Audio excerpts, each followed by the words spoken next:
Hello everyone, this is Ross from Retro Dream Beam. I'm an eBay seller full-time. I've been doing this with my fiance Annetta for a couple years now. Don't forget to like the video and subscribe to the channel. I'm about to go into what we are shipping out today on Wednesday, but still overall eBay's been like super slow for the past like week or two. It's kind of scary at this point, honestly, because like we do this full-time, so everything has to be like really tight money-wise. All right, so the first thing that we sold was U2 No Line on the Horizon CD right here. I think this one is sealed. We got a bunch of different CDs a long time ago for 75 bucks for a full car full. This sold for $11.20 plus shipping. Everything we're about to go through is plus shipping. All right, next up is a promo card for a board game, the Illuminati board game. This one right here, the promo card is fake news sites. Illuminati board game. I've never played it. It's by Steve Jackson Games, so I'm not really sure how it plays. I know they're more known for like their RPG stuff, Steve Jackson Games RPG stuff, some of their books, and people know the board game, card game Munchkin for a while, so I'm not too sure how this particular game plays. I have another one of these promo cards, already relisted it. This one sold for $8.64, which is pretty good just for like one individual promo card.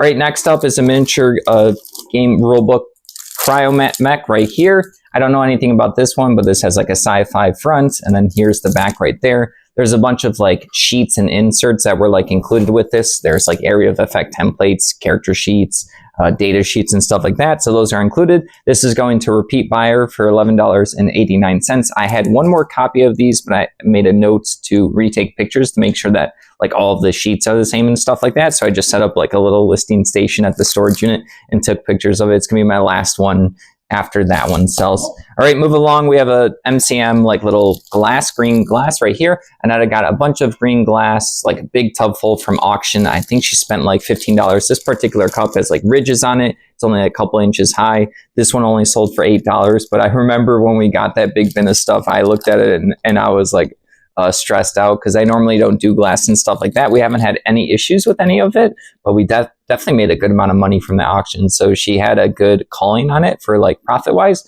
but I still remember being stressed about how I was going to store it. I just picked like a bin with a bunch of plushies and then I kind of wrapped them nicely and put them on the bottom shelf. So I'm never like tugging the whole thing out and it's not going from like the second shelf to the first to the floor. It's just going to just, I pull it out, I open it up, grab the glass that's sold and move on. All right, so that one sold for $8. It's like a cool green color.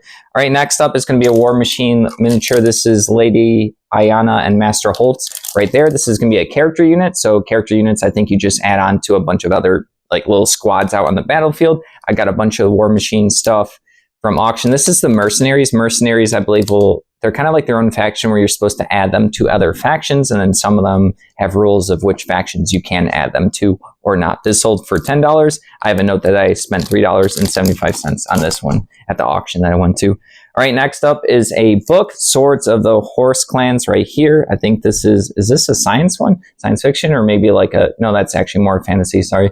I have a bunch of different types of sci-fi and fantasy books. I had to take this out of the baggie that I had it wrapped in because the person wanted to make sure that it didn't have a smoke smell. Normally, like I just don't have a good sense of smell, so I had to bring it home to have Annetta smell it to make sure that it didn't have a smoke smell to it. No, it just smells like a classic old book, kind of like a library smell, which is like good for some people. So yeah, no smoke cells, so they bought it for $10. All right, next up is going to be like a military magazine. This is called Raids. I think this is like the only one I have right here. Yeah, this one only sold for $6.40. This is like a bigger magazine, so more of the price went into the shipping, but you see we get all these kind of like military books, magazines, miniatures, and stuff like that. So $6.40 is not the best, but I think we've had that one for a while. I couldn't see like a date on that one. I was trying to look for like what year that magazine was from. All right, moving along, we have a Home Depot little candy tray right here. So these little drawers right here, they'll pull out. And then this originally had different candy from, I think, Palmer chocolates right there. It's all the way down there. You probably can't see it. But yeah, someone asked if this was either tin, plastic, or paper. And they didn't want paper. And I let them know that this is like a plastic. I just listed this yesterday. We got stuff from someone that's flipped storage units. We hadn't seen them in a while. And then we reached out to them and bought like a bunch of stuff. I'm kind of feeling like iffy about the purchase right now because like it really was just a bunch of bulk stuff, but I'm starting to get some sales from it and I still have a bunch to list. So that's what I've been working on. This sold for $10, which is pretty good. I think we spent $350 with the person for everything. It basically filled up Anetta's car. All right, moving along, we have something that this literally I pulled out of trash. Conker's Bad Fur Day, the N64 manual. This game itself is, I've never actually played this one, so a lot of people like remember this one back in the day. I think it was controversial now. Obviously, like the manual and the box is still pretty good. Yeah, there was someone going through their storage unit stuff. There was a bunch of like garbage bags that I asked them if I could look through because there wasn't like food stuff. So I was like, hey, can I actually go through the garbage bags and like buy any papers or anything that they don't want? So I got like a little baggie. I think I spent like $15 or something. They were about to throw it away. So they had stuff like this in there. So I was kind of sad because they had thrown out a bunch of stuff before I had arrived. So I can imagine there was other good things like this. This sold for $25, by the way. So yeah, it was a pretty good sale, and I was glad to have rescued it from trash.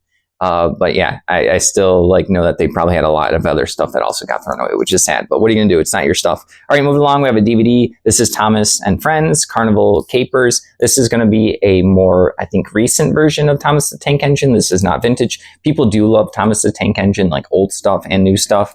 This right here has a Valentine's Day card. This ended up selling for $13.59.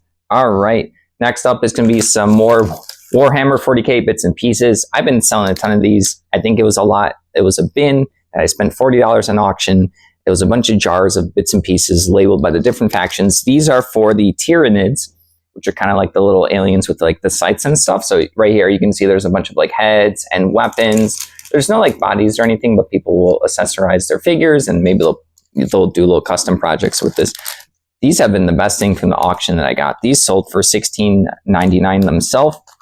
I think I made like 100 or so different listing with the bits and pieces. And in addition, in that particular auction lot that I bought, there was a bunch of data cards. I think I already sold 2 packs. I don't know, like a couple weeks ago. There was like 20 or so of those data packs. So yeah, that one's been like the surprise home run. I knew it was going to be good, but I didn't realize like how fast and how much of these bits and pieces would be selling. All right, and then the last thing for the day is going to be a lot of 200 plus. This thing is really heavy. It's in a bag. There's 2 bags. I don't know if I'm gonna say this game right. Theo Machi or Machi or something like that. I don't know anything about this board game. I think when I was looking it up, I was still pretty confused. So these are gonna have a bunch of chips. So these ones just like, it shows like they have like a fist or something on these particular ones. And then let's see if there's any others. There's going to be like these different colored ones. I don't know if this is like a collectible board game or like a Kickstarter board game. Yeah, I don't know what that is. It looks like some kind of planets or some symbol. I honestly don't know. But yeah, I just listed these 2 bags. These are actually have like the name on it. These 2 bags, all the chips. It's over 200 of them. So like you can imagine these are like good poker sized chips, sold for $20. I think they paid like $14 in shipping. So yeah. All right, so that's everything for Wednesday. So this is like an okay quantity amount. I think it's 12 items. The sales numbers have still been pretty slow. There's nothing too crazy. I think that this was the most expensive thing. I'm trying to think, yeah, this was the most expensive thing at $20. But yeah, thank you for watching. Don't forget to like the video and subscribe to the channel. If you'd like to help support us, take a look at our shop down below and have a good one.